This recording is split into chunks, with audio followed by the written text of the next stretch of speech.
മുഴുവനായിട്ടൊരു റോബോട്ടിനെ കൊണ്ട് ചെയ്യിക്കായിരുന്നെങ്കിൽ I wish it would have been a better situation. നമ്മൾ ഡോക്ടർമാർക്കൊക്കെ വീണ്ടും കുറേ എക്സ്ട്രാ സമയം കിട്ടുമായിരുന്നു. പക്ഷെ അതൊരു തീർത്തും ഒരു തെറ്റിദ്ധാരണയാണ്. കാരണം പ്രത്യേകിച്ചും ഓർത്തോപീഡിക് സർജറിയിൽ റോബോട്ടിക് സർജറി എന്ന് പറഞ്ഞു കഴിഞ്ഞാൽ ഒരു സർജൻ്റെ ഇൻവോൾവ്മെൻറ്റും സർജൻ്റെ ടൈമും നമ്മൾ ആക്ച്വലി കൂടുതലാണ്. കാരണം തലേ ദിവസം CT എടുത്ത് 3 ഡയമെൻഷണൽ പ്ലാനിങ് ചെയ്ത് ഒരു പെർട്ടിക്കുലർ സോഫ്റ്റ്വെയർ ഉപയോഗിച്ച് ആ സർജറിയുടെ റിഹേഴ്സൽ ഒരു സോഫ്റ്റ്വെയറിൽ നമ്മൾ ചെയ്യാണ്. ഈ റിഹേഴ്സൽ സർജറിയിൽ നമ്മൾ ഏറ്റവും പെർഫെക്റ്റ് ആയിട്ട് ആ സർജറി എങ്ങനെയാണ് എക്സിക്യൂട്ട് ചെയ്യുക എന്നുള്ളത് നമ്മൾ പഠിക്കുന്നു.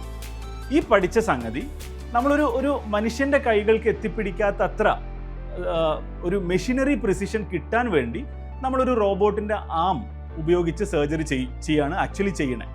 അപ്പോൾ ആക്ച്വലി നമ്മൾ നോർമൽ ഒരു സർജറി ചെയ്യുന്നതിനെക്കാട്ടിലും ഇൻവോൾവ്മെൻറ്റും ബാക്ക്ഗ്രൗണ്ട് വർക്കും എക്സിക്യൂഷൻ ലെവലിലും we spend more and end of the result more precision, better result.